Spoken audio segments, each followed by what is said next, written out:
Hello, everyone. Thank you so much for joining us. And we're still live streaming here at E3. Hello, Michael. Hi, how are you? How are you? I'm great.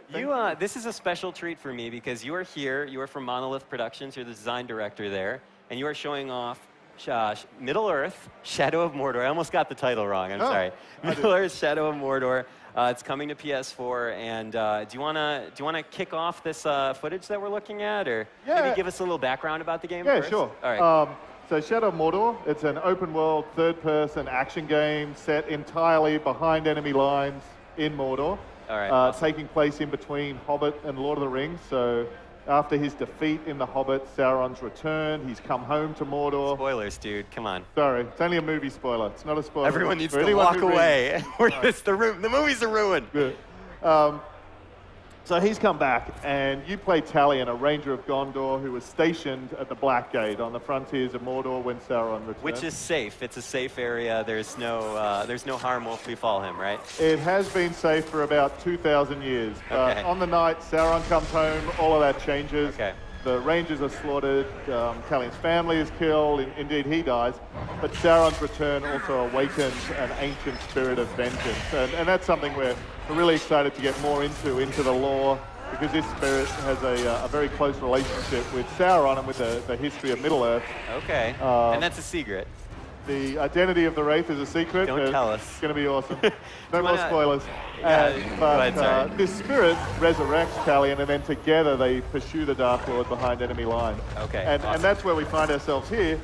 This is a new region we're revealing, new part of the open world, which is the Sea of Nirn. So many hundreds of miles from the Black Gate, many hours of gameplay, deeper into the game as well. Okay. Being drawn here.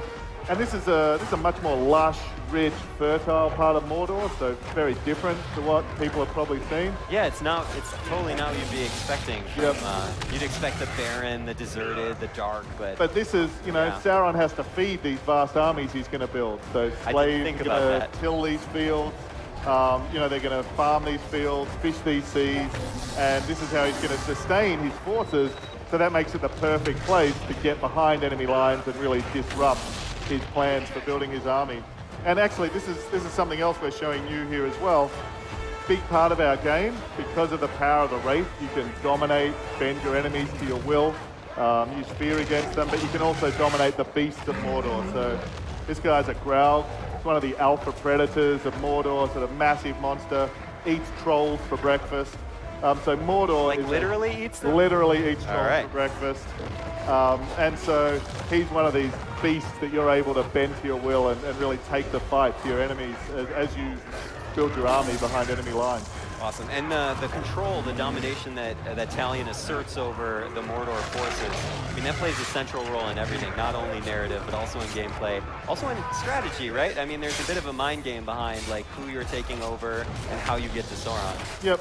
So the Wraith, as I say, is a very powerful figure, and in some ways, their plan, their goal is similar to Saruman's. The way to take on Sauron is to beat him at his own game, is to build an army of Uruk-hai and to actually challenge the Dark Lord directly by doing that.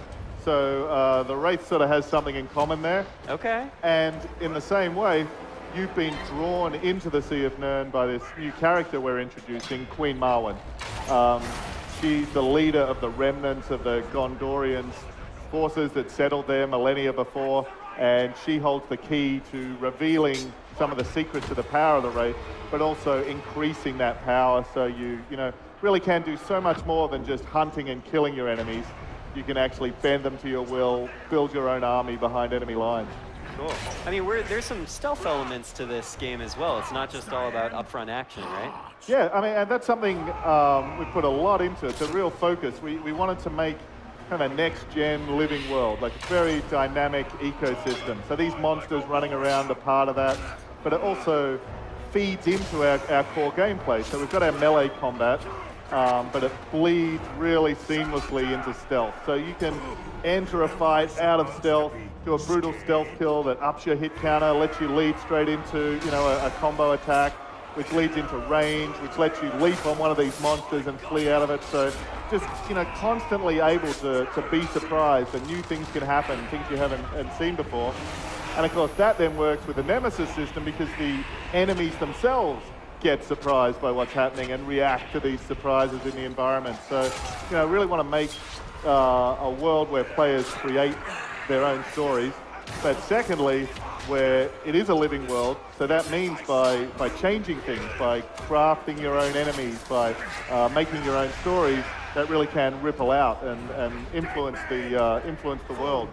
I feel like you've talked about this a lot. You know the game well. I have, spent a lot of time thinking, and as a team, you know, we've really, from the beginning of this game, we knew that we wanted to do something different, something people hadn't done before, and enemies seemed like such a place to innovate and bring something new. Because so often, you know, so much of what you do in an action game is confront and face these enemies. Yeah. And so we didn't want the grunts to be cannon fodder, and we didn't want the bosses just to be someone replanted in the game. We wanted really to let people create their own experience. And so do you want to actually give our audience like a little bit of an insight into the Nemesis system, just in case, because you guys just released a trailer for that recently, right? Yep. Do you want to maybe go into a little bit more detail about how it works? Yeah, absolutely. I mean, one of the great things with the Nemesis system, and this is what we're seeing at E3, we can talk about it till we're blue in the face, but... So let's do that. Yeah, exactly. Blue is our color. It's when people, blue in the face, that's also what the race domination does, so that's very appropriate. But it's when people get their hands on it and experience it that they realize this really is my story, I'm creating this. But basically, the core things about how it works, one is any enemy in the world can make his way up from being a lowly grunt, you know, a guard, a guy who's out on patrol, a guy who's beating on slaves. If he works his way up, kills one of his bosses, kills the player, manages to succeed at a mission, he can get promoted. And then he's in the hierarchy, he's a captain. And then once he's in there, these guys are actively hunting each other, challenging each other, proving themselves, competing for dominance. So, you know, like we see at Tirithungal in Lord of the Rings when they get into Mordor, it's an incredibly brutal and competitive society. So these guys fight and battle and strive amidst their way up against themselves and against you. And as they level up, they get new powers, they get personality traits. You know, if you burn a guy, he could get a burning hatred against that, or he could become terrified. So their personalities adapt, the jobs they have adapt, their relationships to each other. So it's just this hugely dynamic system that kind of makes it into a social network, I guess, that you can get in and mess with. So this is like the Twitter or Facebook of Mordor. That's what you're saying. Yeah, exactly. It's confirmed here on stage. Yeah. What's it like working with literature and with lore that is just iconic throughout the entire world and really one of the, you know, grandfathers of fantasy? I mean, what's that like for the team? It's a huge privilege and a huge responsibility. And also it's incredibly, it's stressful, but we're also massive fans as well, so it's exciting. The thing with Tolkien and Middle-earth, it's almost like working with history or myth. You know, the depth and the attention to detail makes the world so rich, so detailed. There's so many stories you could tell that you kind of get the best of both worlds. You can draw on all this amazing canon, all this amazing lore, use that to make it feel very detailed, make it feel very real, but it's also big enough that you can tell a standalone story as well. You don't just have to retell what people have seen before, or, you know, we don't have to tell a side story. We can create and craft a really epic standalone story. And I like that you guys have kind of embraced the challenge of telling your own story. I mean, obviously you have a framework to work with and a lot of lore to tap into. But I mean, Talion was created for this game, correct? Yeah, absolutely. Yeah. He's very, very authentic to, I think, the themes and the lore of Tolkien. Like, you know, to be honest, very much a starting point of inspiration was Boromir. Was that Boromir, the Council of Elrond, and he had the ring, and he was like, this is a gift. We should use the power of the enemy against him. The only way to take on the Dark Lord is through ruthlessness. And Boromir's a tragic character, but he's also ultimately a heroic character. He's someone who was willing to do whatever it takes for what he believes was the right thing. And those themes of using power and where that's going to lead, that was something we're really interested to explore. But taking a character who was also original within those themes. And I think where Talion's maybe a bit different from Boromir and Aragorn is he's not someone noble. He's not highborn. He's not in line to the throne. He really was, you know, someone who was just trying to build his life on the frontiers of the kingdom, who's then been drawn into these huge events. So I guess in that way he's a little bit like Sam or Frodo. So he's kind of a I like how you just made up your mind there. You're like, yeah, no, just that connection that he really is like this everyman who just wanted to live his life and gets sucked into these vast forces beyond his control. Awesome. Wait, so I'm sorry, we've kind of been ignoring the footage a little. I just like talking about Lord of the Rings. Yeah. Can you tell us about this environment and what Talion is up to right here? So where we are here, as far as I can tell, because I haven't been looking at either. So Surprise! This is a stronghold. The strongholds are the fortresses, the cities, the towns. These places are really dangerous because these are where there's going to be concentrated groups of enemy bosses. So there's Rukdug the Thirsty. He's thirsty. He's thirsty. From the sound of his showdown, he has a bit of a taste for the orc grog. Okay. And so we can see, this is an example, there's a mass of these guys, these named enemies living here. So we can spread a bit more chaos. Jessica's unleashing some of the Caragors. Okay, so he's still got his wits about him enough to freak out and run. But the other guy there, he's a hunter, so he's actually enraged. So we can see the environment's changing up. That's influencing one guy to flee for his life.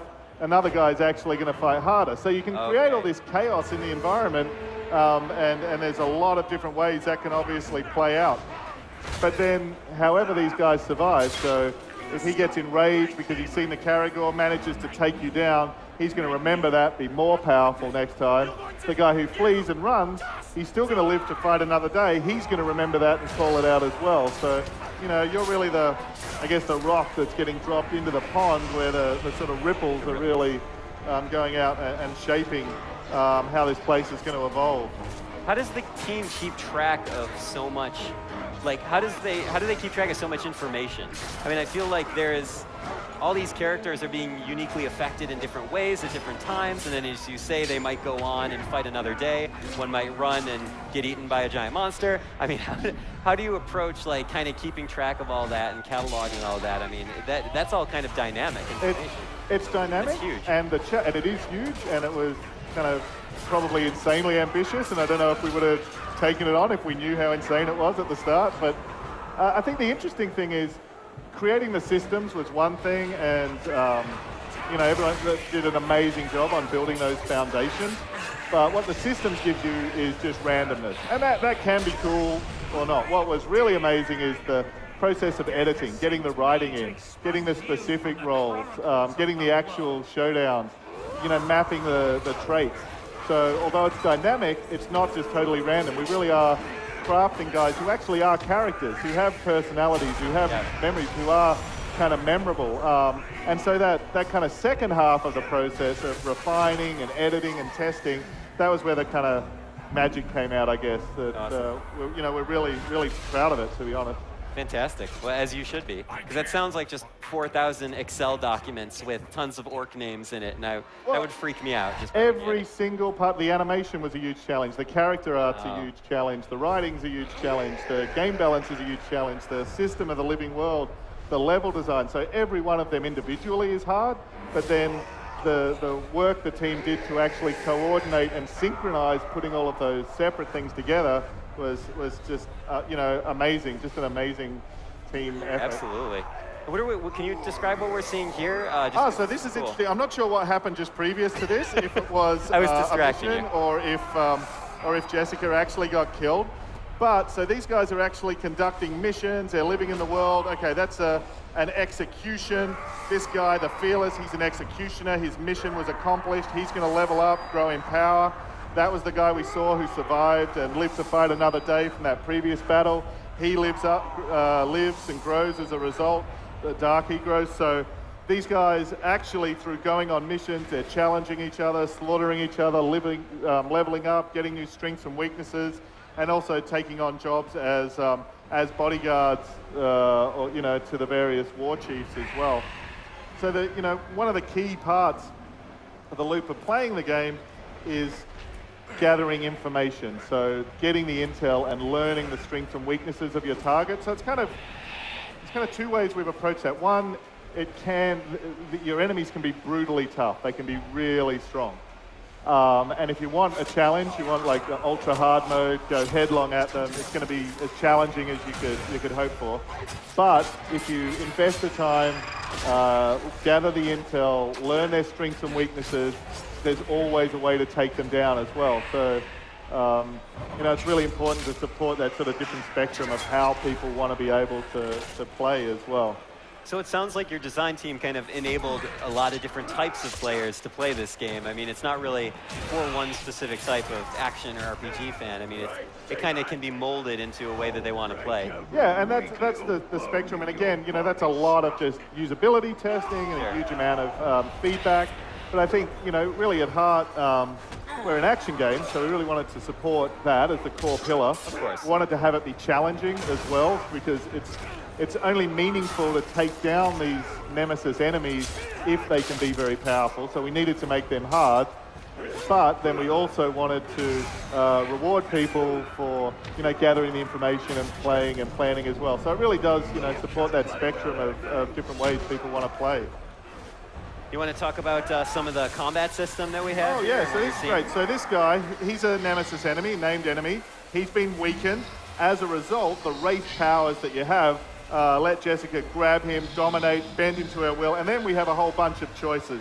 Okay. We can send death threats, so we can actually let him live. He can go and tell his boss that we're coming for him, so you can actually warn your enemies you're coming after them.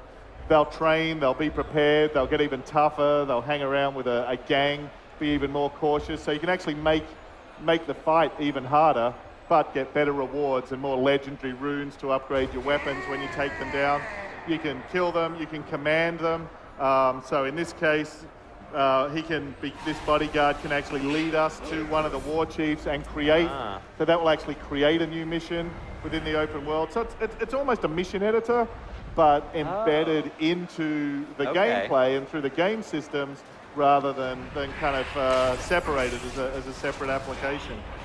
How would you say, what's the balance like between sort of the supernatural element that Talion has, and then kind of the more physical element, the human element that he has? And in terms of combat, how did you guys balance that out? I think one of the things that's kind of worked out really nicely in the game, the early game, when you start, the Wraith doesn't even know its own identity yet.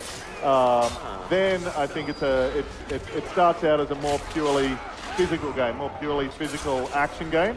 And then you've been playing that for a long while, and then we meet Queen Mao, and we get introduced to the fact that we have so much more power at our disposal to bend these enemies to our will. And it's almost like the second half of the game almost feels like the sequel to the first half, because you've had this kind of awesome action game, and then it really changes up a lot, and we open up a whole, you know, new spectrum of strategic opportunities and powers, and sort of grow that as well. So awesome. Well, I think we're almost out of time. Cool. Do you have a parting message for our audience, my friend?